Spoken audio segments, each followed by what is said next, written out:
Hello and welcome. This is Africa This Week, and these are interesting times in Africa where you have the world's youngest nation and the world's oldest head of state in a continent where leaders easily evolve from liberators to oppressors.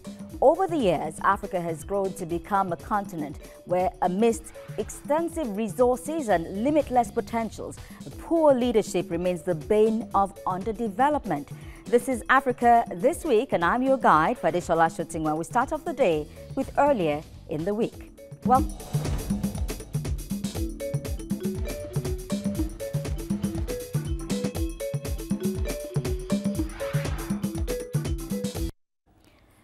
three internally displaced persons, IDPs, died in a suicide bomb attack at their camp on the outskirts of Maiduguri, Borno State, northeast Nigeria. 17 others were injured when two bombers, a male and a female, attacked the IDP camp at Dalori, known as Dalori 1 camp. Another suicide bomber targeted Dalori 2 camp, but was intercepted, and both incidents took place late Sunday night.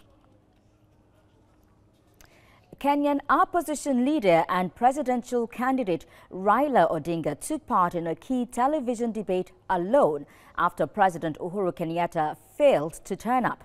Standing next to an empty podium, Odinga, a serious contender for the presidency, answered questions posed by two moderators and the audience. Amongst the 6 minor candidates, only 3 appeared for the first round and were not slated to debate with the 2 main candidates. On Sunday, the incumbent President Kenyatta held a live questions and answers sessions on his Facebook page and on his Twitter handle, where he engaged Kenyans on various issues they had raised. I don't see any problems happening. We have said that there will be no violence in Kenya so long as elections are free and fair. And the government has assured us that they're not going to interfere. The IEBC has assured us that the elections are going to be free and fair. So we should not be scared. People should not run away from where they're staying, because by running away, you are actually depriving us of your vote. On Tuesday, a coalition of youth groups who rallied outside the National Assembly complex insisted they would occupy the parliament if the Senate president failed to address them. The group were pressuring the lawmakers to vote in favor of a bill to reduce the age limit for people to vie for political office. This group of youths are demanding that the National Assembly should reduce the age benchmark to pave way for more young adults to vie for political office. Not too young to run. Not too young to vote. Not too young to vote. Not too young to vote. Not too young to run. Not too young to vote. They insist that if they are not too young to vote, then they shouldn't be too young to run for political office. Initially, their grouse were that the parliament had thrown out the not too young to run bill. But the Senate president confirmed that the bill was among the items to be looked at in the constitution review now scheduled to begin on Wednesday. We want the State House of Assembly, the House of Reps to come down to 25. In fact, we want alignment. We want 18. If I am not too young to run, if I am not too young to vote, then I'm not too young to run. 18 should be the age. This youth group is saying that if they are not too young to vote, then they should not be too young to run for political office. The voting age is 18, and they expect that the lawmakers in conducting the constitution review would bring down the age limit for running for political office to meet with their expectation. They say failure to do that would mean that they will have no other alternative than to occupy the National Assembly. The rally forced security operatives to shut the gates to the National Assembly. The intervention of some lawmakers wasn't enough to get the youths to budge on their demands. The youth of this country are important to the Nigerian Senate and the National Assembly. And I want to say anyone who neglects the Nigerian youth have neglected the future of Nigeria. The Senate has tremendous respect for these 8 brackets. The Senate President and the Speaker of the House of Reps has thrown their support on this bill. The group insists the Senate president must address them if they are to quit their rally, which is fast evolving into an occupation. 18. Yes, sir! If you can take my vote, if I have intellectual capacity to put you in office at 18, there is no basis anywhere for us to argue that it's possible. What remains to be seen is how long the youths intend to continue with their action. Sifon Essien, TVC News, Abuja. And on Wednesday, one of the Democratic Republic of Congo's most notorious warlords in Tabo Inteberi Shika, wanted for alleged crimes against humanity, surrendered to the UN peacekeepers. The UN mission in Congo, MONUSCO, says it was not immediately clear why he had turned himself in. Shika's militia, the Mai Mai Shika, is one of a patchwork of armed groups in eastern Congo, regularly accused by the United Nations and right groups of using rape as a weapon of war. And after 6 years on the run, Shika surrendered to UN forces in the town of Mutongo and was transferred to the eastern city of Goma. MONUSCO says he will be handed over to the DRC authorities after the regular procedure and check-in is done. And according to the United Nations, Shika's forces and 2 other armed groups raped at least 387 civilians between July the 30th and August the 2nd, the year 2010, to punish them for allegedly collaborating with Congolese government forces. And 8 people were confirmed dead after 15 others were rescued from the rubble of a collapsed building which occurred in Lagos, Nigeria's commercial nerve center. Eyewitnesses say the building caved in during a rainstorm on Tuesday, but rescue ended on Thursday. What we are doing is the final stage of the recovery effort, and as you are aware, we've recovered 15 people alive. We saved them, and 8 of them were brought out dead. But I want to put on record the effort of the community boys here. They've been wonderful. They've been supportive. Before we came in here, they were at work and rescued few people. And then when they came in, even at the risk of their lives, even when we asked them to move back for us to do, because they have relatives buried under this rubble, they've been supportive. And so far, so good. You can see all other emergency responders at work. It's been a very tasking assignment since the afternoon yesterday. Zimbabwe's First Lady, Grace Mugabe, urged her 93-year-old husband to name a successor, wading into a subject President Robert Mugabe had previously regarded as a taboo. Grace Mugabe told members of the ruling ZANU-PF Party Women's League that naming a successor will enable all members to rally behind one candidate. The world's oldest head of state, who is set to contest in next year's election, has led the Southern African nation since 1980. This is the first time Grace Mugabe has publicly urged her husband to name a successor, following an initial comment where she insinuated that her husband could even rule from the grave. And on Friday, the Lagos State government expressed excitement over the release of 6 students who were abducted on May the 25th, 2017 in their school premises, rescued from a creek in Ilaje local government area of Ondo State. The details of the release shows that the Lagos and the Ondo State governments worked with the Nigerian police to make the mission possible. And according to reports, the kidnappers had demanded the sum of $1.3 million from their parents and later reduced it to about $300,000. It's better imagined than experience. Better imagined than experience. The first time you spoke to him after the incident, how did you feel? You were sure that he was alive? Yes, I was sure he was alive, but I was weeping. Go and talk to the authority. So, and we've been through. Though to me, you said 64, me I'm counting 65. Today is the 65th day. But I'm happy that he's back. Lucky parents there. Well, Rwandan presidential hopefuls continued their campaigns on Friday ahead of next week's general elections. We have details in this report. Thousands of supporters turned up at a rally in Rwengeri for incumbent President Paul Kagame, who is seeking a third term in office. He is widely admired for restoring stability after Rwanda's 1994 genocide, presiding over rapid growth and a relative corruption-free government. We are sharing the joy that our country has progressed. We want to maintain and to protect this unity, and we will continue to build our country. Opposition candidate Frank Ebenezer of the Democratic Green Party of Rwanda also attended a rally in Rulindo. He was elected to oppose Kagame in the Green Party Congress of about 400 members. His platform includes investing in agriculture, increasing salaries for security forces, and ending political detentions. A 35-year-old accountant and the only female presidential candidate was also disqualified by authorities, saying she failed to meet requirements. Although Kagame will face Ebenezer and independent candidate Philippine Mpayama on August the 4th, 2017.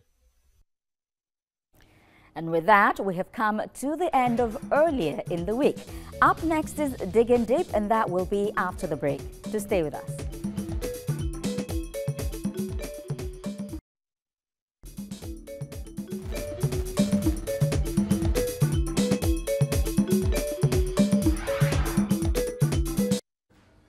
Welcome back. This is Africa This Week. In a world where new frontiers are emerging and nations are evolving based on shared experiences and unique diversity, growing national demands are capable of either reshaping opinions or resetting ideologies.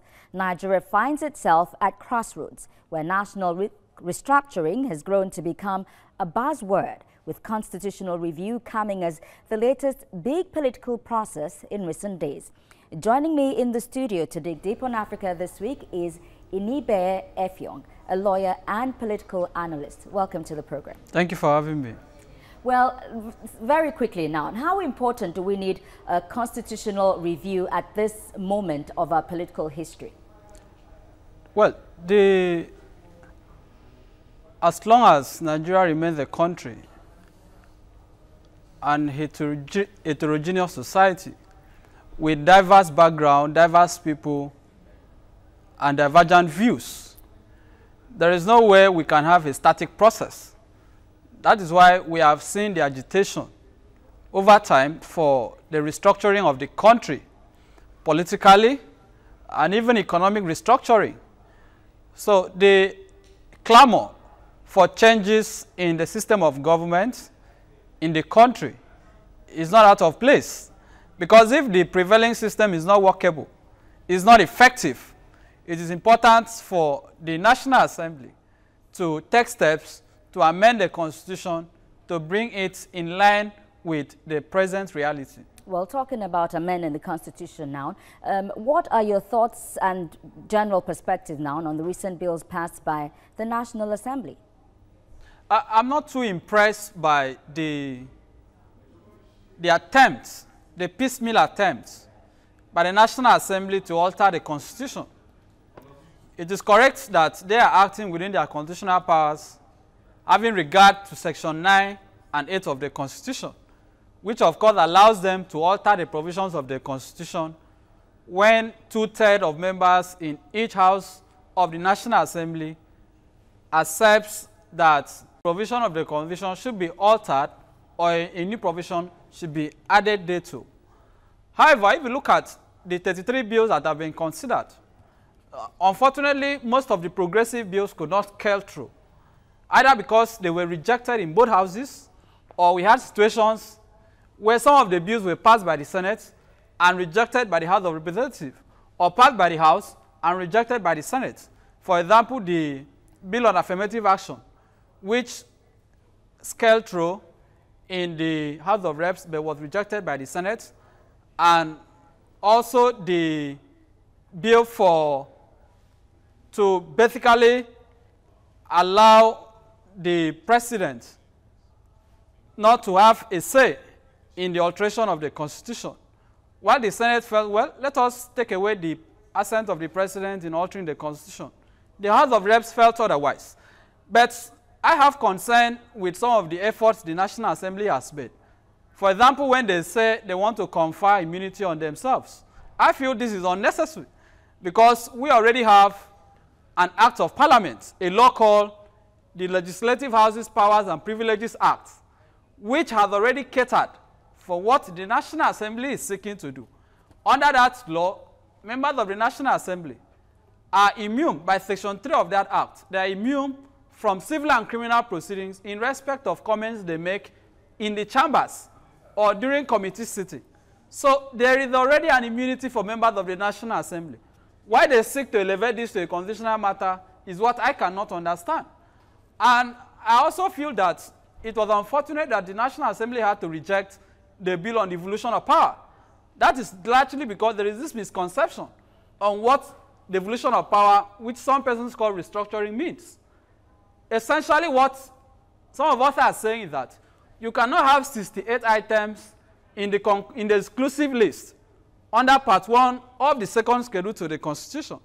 And all the matters so listed, you only give the federal government the power to legislate on them, or the executive the power to formulate policies or implement laws on those items.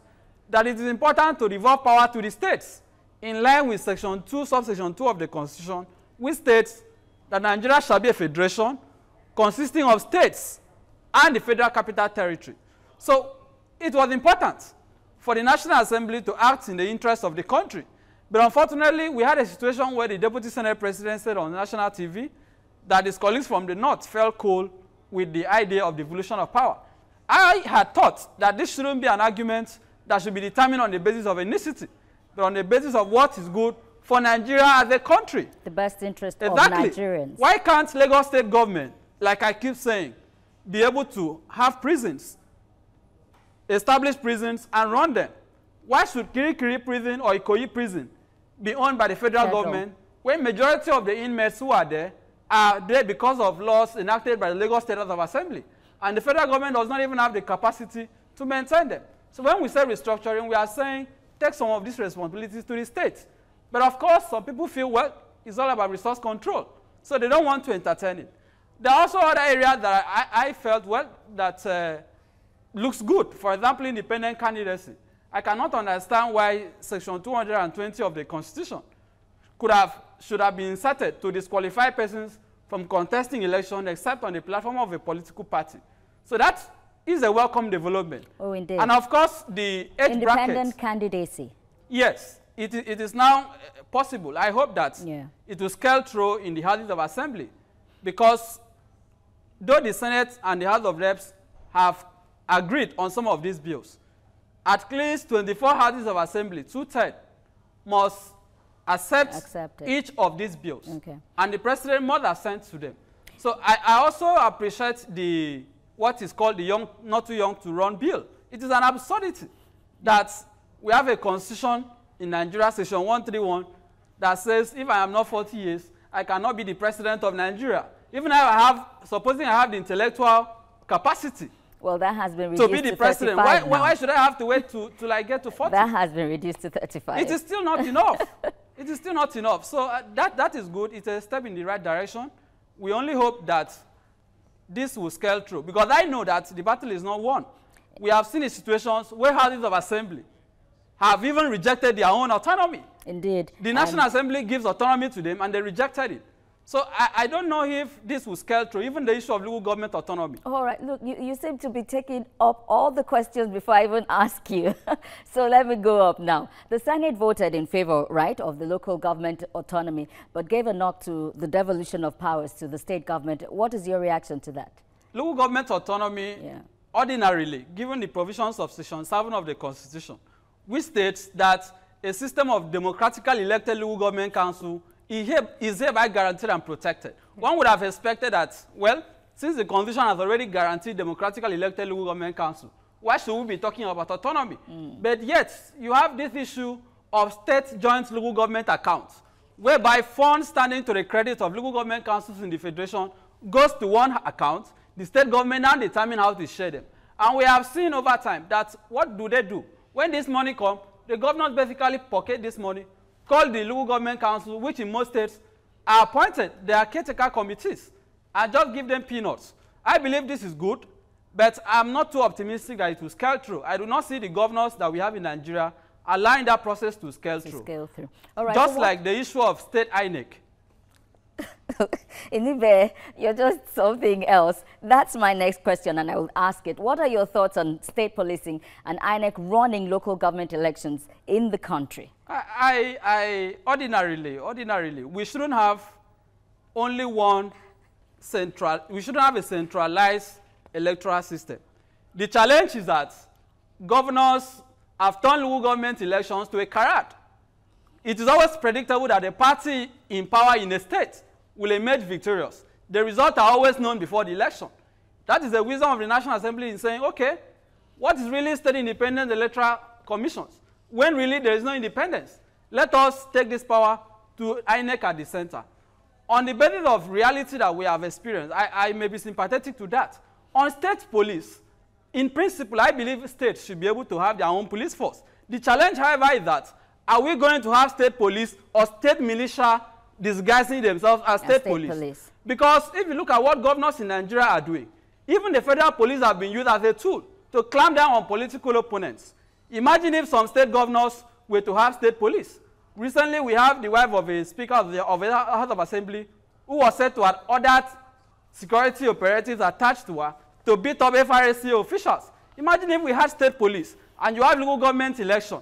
The governor just needs to give them instruction to go and do whatever they like. So I believe that while state police itself is good in concept, we have to be careful in proceeding on that. I am not too comfortable at this stage giving governors the power to own police force. All right, just very quickly now, what is the difference between constitutional review and the quest for restructuring the country? It is a misconception. For me, people are just trying to be unnecessarily... It's a play of words? It's not really a play of words. It's not really a play of words because you can have restructuring other than through a constitutional amendment by the National Assembly. However, Nigeria should not miss the point that you cannot have any other platform, any other means by which you can have restructuring. As I said, restructuring means devolution of power. If we are to have that, other than through the National Assembly, you even need the National Assembly because they must amend the Constitution to allow, for example, for referendum or for a constituent assembly. So when we say restructuring, you can't have restructuring without recourse to the National Assembly, which will give the legal basis upon which that will happen. That is why the 2014 National Conference has been thrown, the report has been thrown away, they have been discarded. Yeah. Because there is no constitutional basis. There is no legal framework that validates the decisions arrived at the conference. All right, Inibe, you're a lawyer. What are your recommendations for the way forward? I believe that going forward, Nigerians must continue to insist that the National Assembly should serve our interests. I'm not one of those persons who are comfortable or who feel that the current National Assembly can give us what we yearn for. It is a matter of the future. The Senate and the House of Reps of today lack the political will and even the institutional integrity to take decisions that will be nationalistic in nature. Why do we have to have a situation where serious questions about the country is decided on the basis of ethnicity? Why should we have northern senators, southern senators taking position based on where they come from instead of what is best in the interest of the country? So let us continue with the dialogue. Let us have a system that allows Nigerians to determine their fate. We need a national conference, or what people call a sovereign national conference, no matter how much we run away from it. We've had just 33 bills passed now, and we've described it as a piecemeal attempt at amending the Nigerian Constitution, where we have the members of our National Assembly looking out for themselves as opposed to looking at the best interests for Nigerians. Inibe Effiong, lawyer, many thanks for being here. Always a pleasure having you. Thank you for having me.